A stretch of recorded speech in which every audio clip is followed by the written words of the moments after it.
네, 안녕하세요.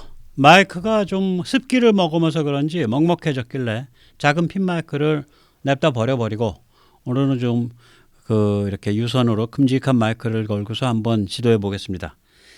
우리가 이제 알기로는 2022년에 작년에 어마무시한 무역 적자가 난 걸로 알죠. 472억 달러 무역 적자라고 분명히 그렇습니다. 그런데 이거를 상품이 그러니까 통장에 얼마가 찍혔고 통장에서 얼마가 빠져나갔어.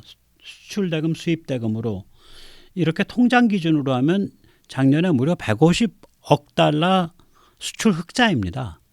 차이가 뭐 622억 달러나 나죠. 도대체 이런 게 왜 그랬을까? 그 다음에 왜 이런 일이 벌어졌을까? 우리 한국 경제는 이제 불침항모입니다. 이건 전 세계적으로 아주 정평이 있어요. 체질이 굉장히 강한 걸로 정평이 있습니다.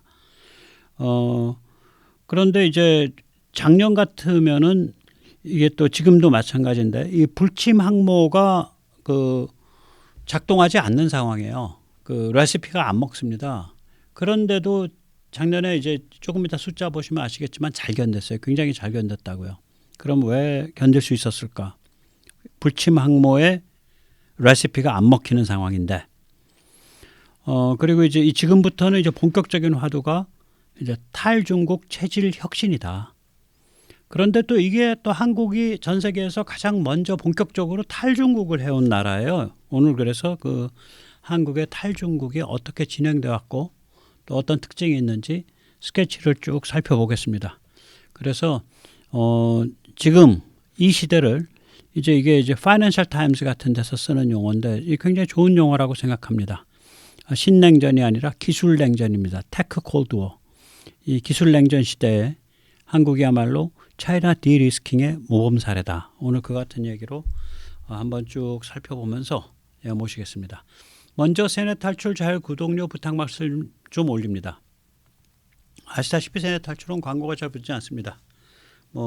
자나 깨나 중국 비판, 일어나서도 중국 비판, 계속해서 이제 중국 비판을 하니까 광고가 잘 안 붙네요. 도와주시면 보다 좋은 컨텐츠로 찾아뵙는데 커다란 힘이 되겠습니다. 감사합니다. 자, 한번 보시죠. 작년에 우리는 472억 무역 적자 이렇게 알잖아요. 그런데 수출이 150억 불이 더 커요. 한국은행의 상품 수지 기준으로 하면 150억 달러 흑자입니다. 그런데 관세청 즉 산업통상자원부의 산통자의 무역수지 기준으로는 472억 달러가 또 맞아요. 그럼 도대체 무슨 숫자가 맞는 거야? 두 숫자의 차이는 622억 달러입니다. 이게 보면은 위에는 한겨레 신문 2022년 무역적자 472억 달러 사상 최대, 연합뉴스 2022년 무역적자 470억 달러로 사상 최대. 근데 언론에서 2022년에 상품 수지가 그 어려운 와중에도 150억 달러 흑자였다는 얘기는 별로 조명을 안 해요. 아래 상품 수지 150.6억 달러 흑자입니다. 보시다시피 2022년에. 자, 이게 이제 어떻게 된 일이냐? 그럼 무역 수지로 계산을 해야 될 거냐? 상품 수지로 계산을 해야 될 거냐? 다 장단점이 있습니다. 1월 달에도 이 현상이 또 이어져요. 아시다시피 1월 달에 우리 아주 피봤죠. 1월 달에 무려 역대 최대로 126억 9천만 달러, 거의 127억 달러 적자였습니다. 무역 수지로는. 그런데 상품 수지로는 74.6억 달러로 적자폭이 한 50억 달러가 확 줄어요. 그 두 숫자의 차이가 52.3억 달러입니다. 그럼 도대체 이게 왜 그런 거야? 이 아래 표 마찬가지로 한국은행 자료고요. 상품 수지로 보면 수출과 수입 사이에 수출이 약 480억 달러, 수입이 554.6억 달러. 그래서 둘 사이의 차이가 74.6억 달러 적자입니다. 그러니까 126억 9천만 달러 적자가 아니라 74.6억 달러 적자네. 도대체 두 숫자가 어떻게 다르며 우리는 어떤 숫자를 기준으로 해서 생각해 볼까? 이런 이제 의문을 먼저 제기하면서 들어가겠습니다. 이게 왜 그러냐면 이 숫자가 이렇게 이번에 크게 차이가 두 숫자 상품 수지와 무역 수지 사이에 큰 차이가 나는 이유 중에 하나가 굉장히 큰 이유 중에 하나가 우리의 경제 체질, 우리 불침 항모의 경제 체질과 좀 관계가 있어서 이걸 좀 깊게 들여다볼 필요가 있습니다. 한마디로 이제 그 상품 수지는 통장에 찍힌 달러 기준입니다. 그리고 무역 수지는 통관 때 물건이 세관에서 빠져나가거나 수출할 때 또 수입할 때 세관으로 들어올 때 상품 내역서에 찍힌 금액입니다. 그럼 둘 중에 뭘 기준으로 할래? 저는 통장에 찍힌 달러를 더 중시합니다. 사실은. 예, 우리가 흔한 말로 야, 그 통장에 돈 찍힌다며 말해. 뭐 이런 말 하잖아요. 예.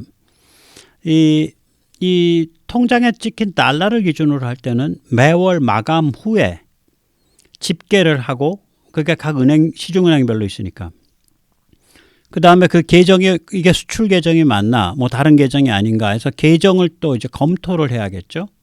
그리고 발표를 해요. 그래서 통상 이 작업이 40일쯤 걸립니다. 오늘이 8월 3일인데요. 오늘 기준으로 6월께 발표가 안 돼 있습니다. 왜냐하면 6월 말에 마감하고 발표하려면 8월 10일이 돼야 됩니다. 그러니까 성질 급한 사람은 못 참죠. 예. 그 대신에 굉장히 정교하고 정확합니다. 특히 받은 달러, 준 달러, 돈의 흐름이 명확하게 보이고요. 그리고 대한민국 경제라는 그 국가 경제의 지급 능력을 보여줍니다. 정확하게. 그러니까 위기 때는 이걸 볼 필요가 있는 거예요. 국가가 부도 나냐 안 나냐, 몰리고 있냐 안 몰리고 있냐. 이게 정확하게 보여줘요. 이 상품 수지가. 또한 이게 뭐 월별, 연별, 뭐 분기별 이런 그 기간별 결산이기 때문에 상품 수지 하나만 딸랑 나오는 게 아니라 통장 그 입출국 내역을 다 분석하는 거니까 이건 상품 수출이야. 아, 이거는 무슨 뭐 건설 용역하고서 바깥에서 들어온 돈이야. 아, 이거는 저기 애들 유학 때문에 바깥으로 보낸 돈이야. 그렇게 해서 이게 이렇게 그 돈의 흐름을 전부 이렇게 계정별로 나눠야 되잖아요. 따라서 경상수지란 이름으로 완세트로 나옵니다. 처음 데이터가 나올 때 상품만 따로 나오질 않죠. 돈의 흐름을 계정별로 이건 상품이랑 관계된 건 상품으로 보내고 서비스랑 관계된 건 서비스로 보내고 이게 본원소득 이게 참 재밌는 건데 우리가 본원소득이 커요. 1년에 한 글쎄요. 본원소득 쪽이 한 거의 7, 80억 달러 들어옵니다. 흑자로. 바깥에 투자해 놓은 거. 그 배당소득 이자 소득이. 이 본원소득이야? 아니면 이게 이전소득이야? 이전소득이라는 건 뭐냐면 바깥에 있는 친척한테 애한테 뭐 그냥 보낸 돈 혹은 바깥에 있는 친척이나 이런 분이 저한테 그냥 보내주신 돈 별 다른 어떤 재화나 이런 거랑 관계없이 상품 이런 거와 관계없이 그런 걸 이전소득이라 그러죠. 그래서 저는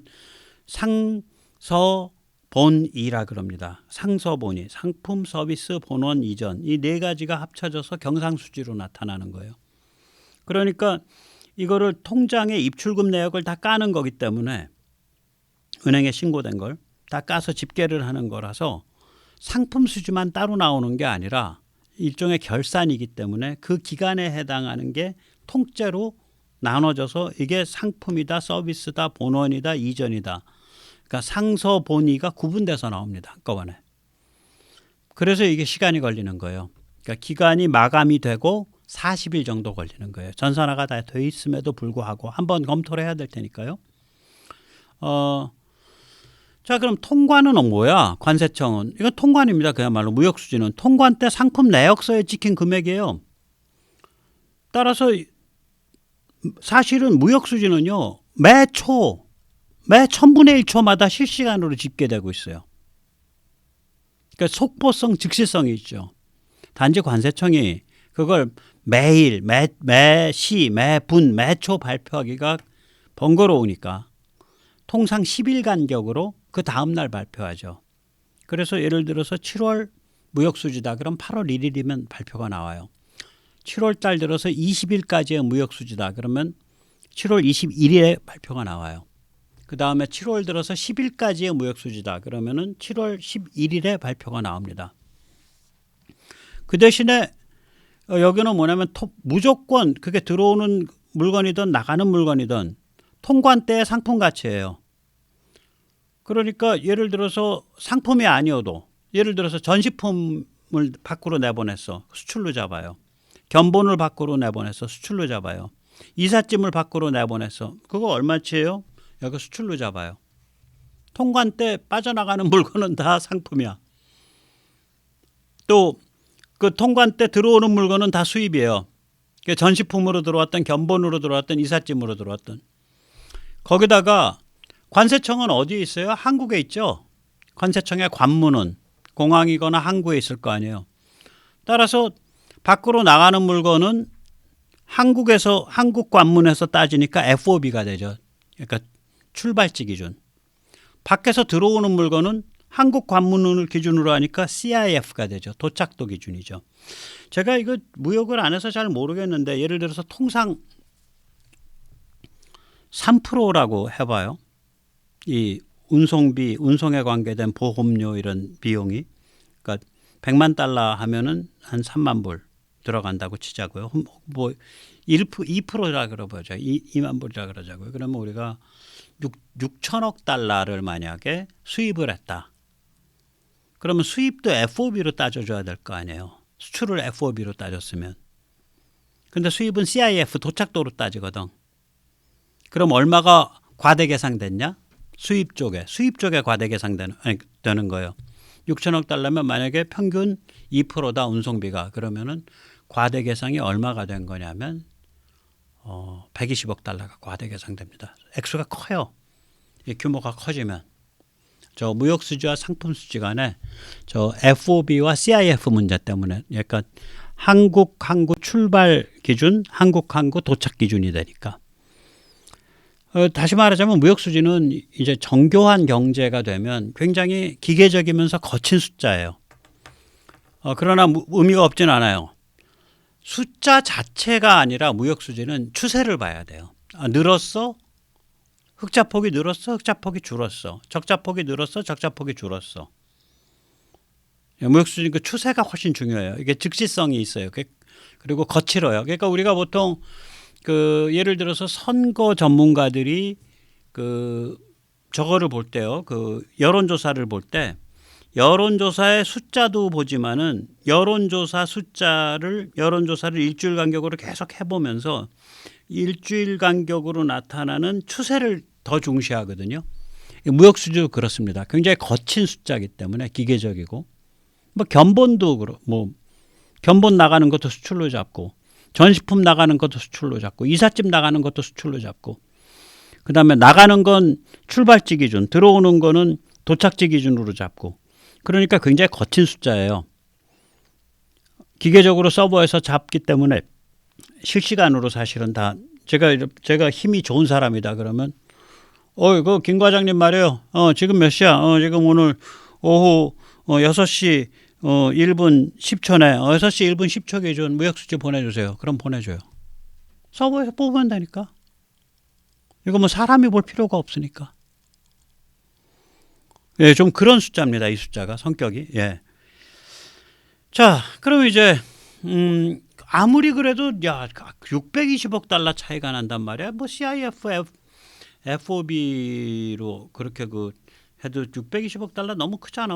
그리고 뭐 이삿짐까지 계산했다 그래도 뭐 너무 그럼 뭐 전부 다 뭐 저기 이사 나가는 사람은 없고 들어오는 사람만 잔뜩 있어갖고 620억 달러가 쌓이려면 도대체 몇 명이 들어온 거야?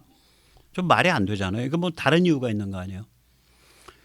이게 이런 이유가 있습니다. 자, 세계 경제가 몸살을 하면서 좀 격변하고 있죠. 그런데다가 2020년, 2021년 코로나 팬데믹 기간 동안에 긴 납기 상품, long delivery commodity, 이거 제가 만든 말입니다. 조선이나 대형 설비 등 이게 극심한 불황이었거든요. 그럼 2021년 말까지 긴 납기 상품의 수주 잔고는 바닥을 쳤죠. 다시 말하자면 문재인 말기에 이때까지 주문해 놓은 배 다 이제 바깥으로 이제 고객한테 넘기고 새 주문은 없어 이제 손가락 빨기 시작했단 말이에요. 얘가 2022년에 급발진을 한 거예요. 한국에 대해서는 LNG선 막 발주 나오고 세계 에너지 수급 구조가 바뀌니까 조선 같으면 막 급발진을 했다고요. 거기다가 2022년에 새로운 종류의 긴납기 상품이 왔잖아요. K 무기 주문. 그러면 선금이나 중도금은 보통 30, 30, 40 이렇게 지불한다고 하면 30, 30, 60% 찍힐 때까지 돈은 60% 받았어. 내가 10억 달러에서 6억 달러 받았어. 그런데 무역수지에는 전혀 반영이 안 돼요. 물건이 세관을 빠져나간 적이 없으니까 세관 입장에선 그런 물건이 삼성중공업 혹은 한화오션에 도크에서 준비되고 있다는 것조차도 관심도 없어요. 세관은 그냥 우리 세관에 들어와서 빠져나간 거, 우리 세관에 우리 외국으로부터 도착해갖고 국내에서 찾아간 거, 이것만 보고 있는 거예요. 무역수지는. 한화오션 도크에서 배가 지어지고 있는지 안 지어지고 있는지 몰라. 세관 앞에 도착할 때까지 몰라요. 그럼 뭐냐면은 자 보세요. 이 긴납기 상품들이 2021년 말까지 바닥을 찍었다가 2022년에 주문이 폭주를 해버리면 무역수지에는 나타나지 않는데 이게 상품수지에는 통장 기준이니까 나타나는 거예요. 작년이 그런 해였잖아요. 2022년이. 또 올해도 그런 해잖아요. 그래서 이럴 때는 상품수지가 정확해요. 그러니까 그래서 저는 이럴 때는 상품 수지가 정확하다. 이렇게 이게 그 얘기입니다. 두 숫자 중 어느 걸 봐야 되냐. 40일 기다릴 필요 없이 그때그때 추세 보려면 무역수지 봐야 됩니다. 근데 무역수지를 볼 때는 이게 적자다 흑자다 이게 숫자가 얼마다 이거 보지 마세요. 추세를 봐야 돼요. 특히 작년 대비 추세가 아니에요. 지난달 대비, 지지난달 대비, 지지지난달 대비 추세예요. 작년 기저효과랑 너무 다른 상황이니까. 특히 재작년 대비는 더 그렇죠. 그런데 만약에 한국에 지금 돈이 얼마나 오고 있어? 얼마나 빠져나갔어? 국부가 축적되고 있냐? 국부가 지금 소진되고 있냐? 또 지불 능력이 늘어났냐? 지불 능력이 줄어들었냐? 이거 보려면 무조건 상품 수지 봐야 돼요. 무역 수지 봐가지고는 안 보여요. 예를 들어서 지금 그 당시 대우조선에 지금 수주잔고 바닥 찍어가지고 지금 도크에 배는 한 척도 안 짓고 있는데 이제 그 납품은 다 끝나가지고 40% 마지막 잔금 들어오면 이때까지 밀려있던 100% 다 이게 무역 수출로 빵빵 찍히죠. 무역 수주에는. 근데 회사는 푹푹 한숨 쉬고 있지. 야, 이제 배 지을 거 이제 다 바닥 났는데 이제 우리 뭐 해서 먹고 사냐 이런 상태 되는 거예요. 따라서 이럴 때는 우리가 상품 수지 보는 게 맞고요. 특히 세계 경제가 요동을 칠 때 한국이 이게 지금 붕괴하냐 살아나가냐 그 체력과 체질을 보려면 상품 수지 경상 수지를 봐야 돼요. 제가 굉장히 좋아하는 그 영어 유튜버가 있었어요. 한 분이 조 블락이라고. 그러다가 제가 어느 순간부터 그 사람을 안 봐. 한국 경제 망한대. 한 석 달 전인가 넉 달 전에. 이 사람 중국 경제 러시아 문제 이런 거 굉장히 잘 다루는 사람이요. 맞을 때도 많고. 근데 한국이 망한다 그러더라고. 이게 쟤는 한국에 원한이 있냐? 안 망해 인마 우리. 너 왜 그런 생각하냐? 너 무역 수지만 봤지? 너 상품 수지 봤냐? 너 경상 수지 봤냐? 작년에 인마 우리 상품 수지 그 와중에서도 150억 달러 흑자였어. 수출이 훨씬 많아 작년에. 경상 수지 작년에 290억 달러 거의 300억 달러 흑자였어. 근데 우리가 왜 망해 인마 네 맘대로 망하냐? 언론은 이제 성질이 급하고 센세이셔널 해야 되니까 무역에 집중해서 이제 하죠. 막 찌르는 거지 막 이런 얘기 안 하고. 심지어 7월 20일 날 SBS 제가 이거 보고 웃었어. 너무 웃겼어. SBS 저를 항상 웃게 만들어주는 방송 중에 하나예요. KBS, MBC가 제일 많이 웃게 만들어주고요. 그 다음에 YTN도 많이 웃게 만들어주고 SBS는 가끔씩 정말로 웃게 만들어줍니다. 저기 썸네일 보세요. 7월 20일 날 나온 겁니다. 6월 달이 무역 흑자였잖아요. 우리가 무역수지 흑자였거든. 몇 달 만인가? 1년 만인가요? 7월 20일 날 딱 흑자 한 달 만에 흑자 한 달에 6월 한 달 반짝한 다음에 다시 적자. 무역 적자 14억 달러. 부재를 가만히 보세요. 7월 1일에서 20일 수출 15.2% 감소. 어디 대비? 작년 대비 15.2% 감소예요. 지금 세계가 다 불황으로 들어가니까 기저효과가 있죠. 자, 그러면 이거 뭐냐? 제가 전에 말씀드렸잖아요. 우리나라는 매달 월말에 수출 통관이 몰려요. 그래서 매달 20일 정도까지는 적자폭이 큰 것처럼 보여. 그러다 월말에 수출 통관이 쫙 몰리니까 월말을 지나고 나서 딱 그 달 전체를 딱 해보면 흑자로 바뀌어 있어요. 6월 달 그랬거든. 5월 달 같은 경우도 20일까지는 적자폭 엄청 컸었어요. 그랬다가 5월 다 지나고 딱 해보니까 뭐 10몇 억 달러인가 뭐 그 정도 적자예요. 적자폭이 확 줄었다고요. 그러면 경제기자 이거 알거든. 아는데도 국민을 불안하게 만들려고 막 지르는 거지. 7월 달에 실제로 16억 달러인가 흑자잖아. 무역 수지로. 그럼 이자는 지금 7월 21일자 기사거든. 지금 열흘 있으면은 이거 얼마나 쪽팔리고 창피한 얘기인지 알 텐데 알면서 이렇게 질러버리는 거 아주 악랄한 거예요. 이게 그냥 뉴스라서 어느 기자인지는 모르겠는데 정말 악랄한 친구예요. 이 사람한테는 몰라. SBS 사시가 그런가? 국민 패닉과 경제 혼란이 우리 SBS의 사명이다. 뭐 이거예요? 혹시 SBS 사시가? 설마 그러진 않겠지. 좀 이런 거 보면 이게 무식한 건지 악랄한 건지 그리고 후한무치한 거죠. 열흘 후면 거짓말인 게 드러날 거를 막 지르는 거야 그냥. 근데 뭐 다 그래요. 한 달 만에 다시 적자, 경상수지 사상 최대. 경상수지 적자 사상 최대. 글쎄요. 그렇죠. 6월 달, 아니지. 경상수지 적자는 또 이게 자 보세요. 한 달 만에 다시 적자 하려면 이거는 무역수지고요.